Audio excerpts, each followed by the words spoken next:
This is a Mora 1260. I've had it for quite some time, a little more than a decade. And I want to give some commentary about some of the issues with this knife. Keep in mind that this is one of the basic Mora knives. There's lots of commentary on the positive attributes of these knives, and I'm just going to focus mainly on the negative ones in this commentary. I use this extensively in the kitchen, and it looks like, on first glance, that it would make a decent paring knife. It has a very low single bevel grind, around 10 degrees per side. So the actual edge apex is at a lower angle than even most decent and semi-decent paring knives. So the initial cutting ability is quite high. The stock is decently thin.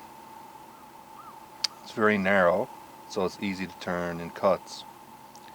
And it has a very nice, comfortable, simple, elegant handle. However, there's a few things which really detract from its ability in the kitchen. Number one, the blade, ring, and handle are not well sealed. So juices, water can get up around the blade, in and around this area, and all of a sudden you can find yourself cutting, then when you tilt up, they'll run out. And after you flush it, even cleaning it to make sure any acidic juices, and especially if you do it around meat work and you're trying to use it as sort of a boning knife, blood and oils that get up in this area can be a bit of a problem. That's not insurmountable to fix. You'd simply have to take this ring off and seal it and put it back together. The two main issues, though, that I had with using it in the kitchen is that for general paring and similar type cutting, it falls well behind even a semi-decent paring knife. This is nothing special. It's relatively inexpensive stainless steel paring knife. The stock is slightly slimmer, but has a distal taper, similar in width, but it has a full primary grind and leaves a much thinner edge. Now this one is slightly damaged because I actually reclaimed this from a construction site where I guess one of the guys grabbed it from his wife's kitchen drawer and was using it to cut up drywall and lots of wires and that kind of stuff, and it was eventually thrown in the trash at the end of the day. And I cleaned it up and it makes a very nice paring knife. The reason it does so much better than the Mora number 1260 is because the edge is so much thinner, mainly. One other thing that I'll talk about shortly. So when you're peeling or doing similar work with the 1260, the edge angle, as I said, is around 10 degrees per side. So the initial bite is very strong, so it initially cuts in relatively well. But because there's no primary grind, it thickens relatively rapidly. So when you're peeling, you can feel just significantly more force. Now if you're only doing a couple of potatoes, no big deal. But if you're preparing a large meal, you can readily notice that this is just simply more awkward than even, like I said, a basic paring knife. The other issue is that if you're doing work, for example, on farm-bought vegetables, they don't come pre-washed, and so peeling those types of vegetables, chopping the heads off some of them, getting rid of the leaves and the stalks and that kind of deal, the edge can come into contact with dirt. Now that's not that big of a deal if you're using your normal paring knife. You only have this little tiny edge bevel to sharpen. You can quickly get that back in shape even after cutting very dirty foods. But with the Mora number 1260, if this edge gets slightly dinged from cutting those foods, you have to plane down this very wide bevel. Similar if you do use it as a boning knife and you're not 100% perfectly on and you do cut into the bone, or even worse yet, or a friend or family member takes this and makes a few cuts on a plate and the edge gets dented in, again you have to plane down this entire edge bevel. So never really got to the point where I wanted to use this in the kitchen. Used it off and on again, mainly as a point of comparison and just to see. But those were the issues where I really stopped it from being dominant, even though at first glance it looks like it might actually be useful for that. As a utility knife, very similar. Really nice, comfortable grip in hand. Can't say enough about the long-term comfort of using this. Again, it looks very simple, it is very simple, but it's functional. There's nothing sharp on this. It's just a very nice oval, which is wider than it is thick, so it has decent indexing, meaning that it doesn't want to turn or rotate in your hand.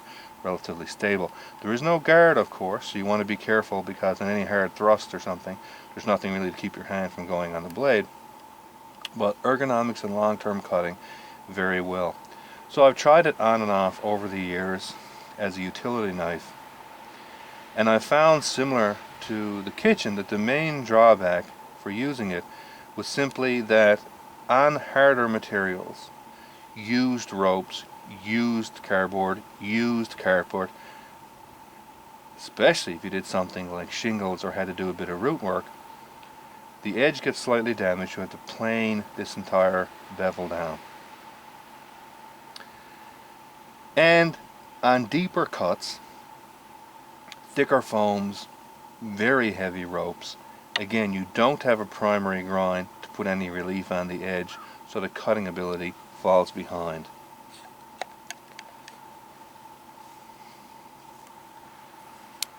So in comparison to this, which is, say, paramilitary from Spyderco, and this has a full flat grind, came with a secondary edge bevel that I've planed it down to full zero convex, and it just has a very light second micro bevel on the edge of it. This is one of the, hesitant to say, but one of the worst grips I've ever seen on a Spyderco knife.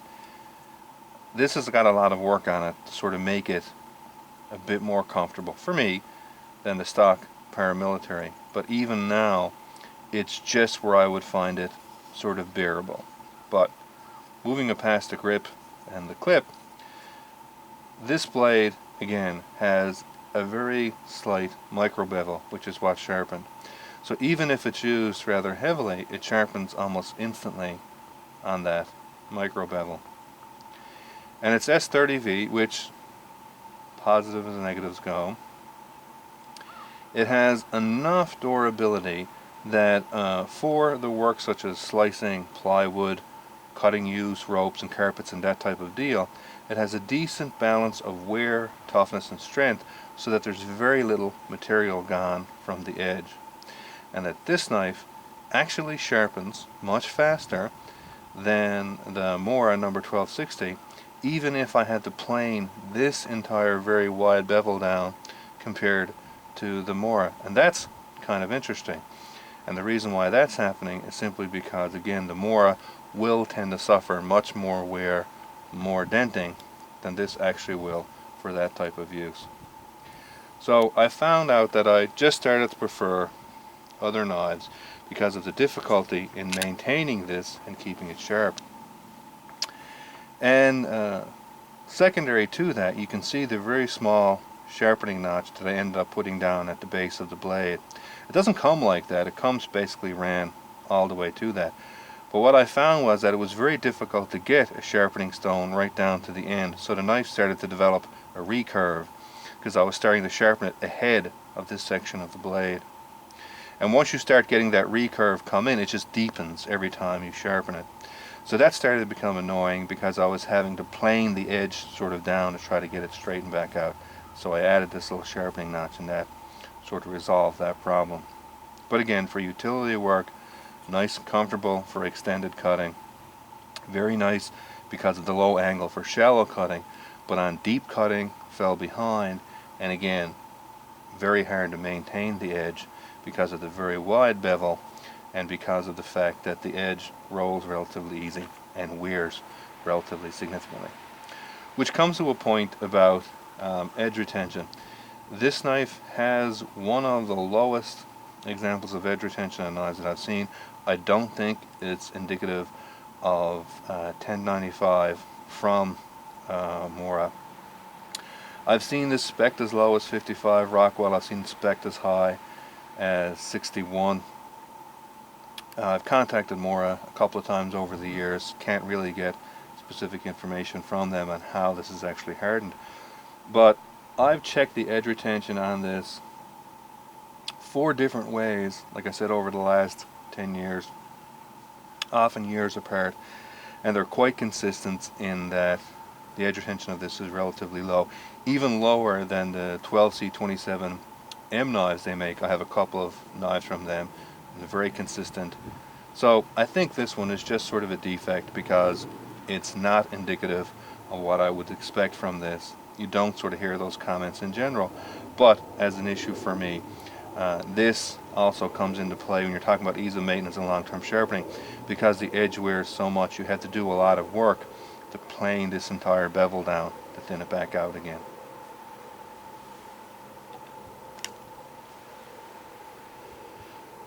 Now, onto woodwork. What I've found, interestingly enough, in the last little while, is that I've began to prefer knives like this over the Mora for working in the outside on wood. And it's because they're more durable, especially in heavier work. Now that might seem odd because this is not even a locking folder. This has essentially the same grind it's on the Mora. It came with a secondary edge bevel. I just planed that off, but very similar angle. Stock is slightly slimmer. So the shallow cutting ability is the same. The deep cutting ability is slightly ahead. Similar issues with maintenance. I think I may end up putting a full flat grind on this. Not 100% sure where I'm going to go with it. But the interesting thing is that I found with the Mora is that while it works well as a carving knife, light whittling, debarking woods, doing basic shaping, cutting saplings, very nice to do on pull cuts, press cuts when you put the wood under tension. This is basically only a very short stick tang, and I was never very comfortable impacting the blade to make harder cuts. Not saying you can't do it, but it just really isn't meant for that, and you'll cause premature failure of the handle.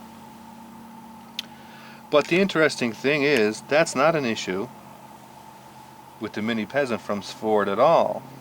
You can easily strike the back of this relatively hard. This is an L6 blade. To make harder cuts, if you have to section a piece of small hardwood, cut through a knot, that type of deal. There's no real lock to actually break, so it actually can be used for a wider range of work than the Mora number 1260. And it also collapses. You just hang it from the hole in the end of the tang. It is a much smaller package. It's also slightly lighter, but both of them are extremely light. So for that type of work, I've actually found that I prefer this, again, because it has a wider scope of work. But in general, what I've found is that even over the Ford, I tend to prefer knives like this. This is a Pretium from Elliott Williamson of Ferrum Forge. This has a much higher grind. I sharpen it, maintain it with a secondary micro bevel. This sweeps slightly increases the curvature right next to the edge. It's not a true zero flat grind, that's a true zero convex. It picks up a little curvature down here to steepen and increase the strength of the edge. Very nice shape to the handle. It's a bit too small for me, but this is a production knife. Very nice work on the clip, can't even feel it in hand. So high cutting ability on shallow cuts, higher cutting ability on deeper cuts than the Mora. More versatility in heavier work because of the thicker blade stock and thicker point, so for digging and prying and drilling in woods. And the other thing is, it has a bit of enough of a heft that I can do small snap chops to cleave limbs off some smaller sticks. Now this of course is easily 10 times the cost of the Mora, so it's not a direct comparison, but you can get much more basic knives of similar. Like this is the AK-47, and aside from the relatively horrible ergonomic handle, it illustrates the same point. This is a heavier folder which has enough of chopping ability that it gives me a wider scope of work for working in the outside. Going back to pure utility and smaller type cutting, I've also found that I tend to prefer knives like this over the Mora number 1260. This is a 3-fingered knife, as Udo calls them, or a finger knife. The nice thing about this doesn't work very well in full hammer grip. You just can't really get a grip on it. But for smaller precision type cutting, which is what these blades tend to be used for, you can see that this blade is geared towards a pinch grip right here. It's geared toward a pinch grip right here. And it's just much more versatile in general for that small type precision cutting than the Mora number 1260. So when I'm carrying a knife for that type of work, I tend to carry knives like this, and this is a very nice example of that type of knife.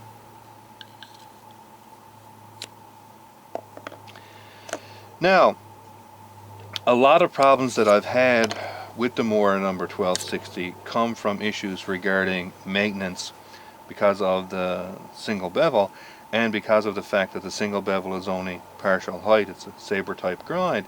It has issues with performance on deep cuts. That of course can be rectified if you simply do this. This was a knife from Condor that came with a very shallow single bevel grind, and I just planed down both sides of it to give it a full flat grind.